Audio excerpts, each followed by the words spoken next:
How can frequent deploys in an agile sprint-based environment be compatible with a regulatory environment in which the many approval processes could slow down releases?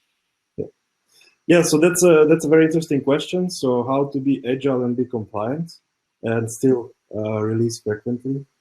So there are two aspects. So there is one aspect which is deploying software in a continuous manner, continuous deployment fashions, using the popular tools.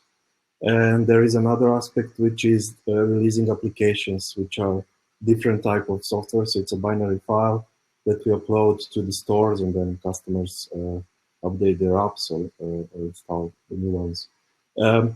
How does Agile meet with regulations?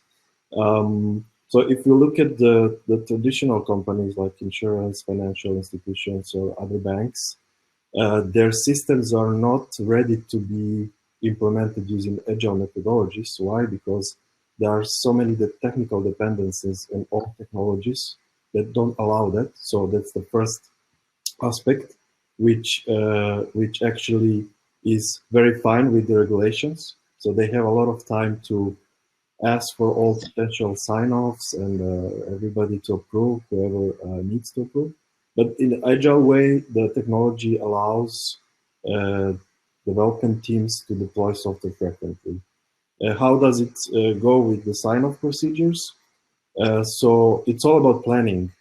So if you plan to implement certain functionality in your banking platform, then you need to plan also that this needs to be compliant with certain criteria, which are regulatory criteria. And this needs to be also one part of the implementation, right? So if you need to be, if this needs to be signed off by certain stakeholders in the company, in the bank, then this needs to be planned on time so that this allows these people enough time to look at the implementation details that they can apply.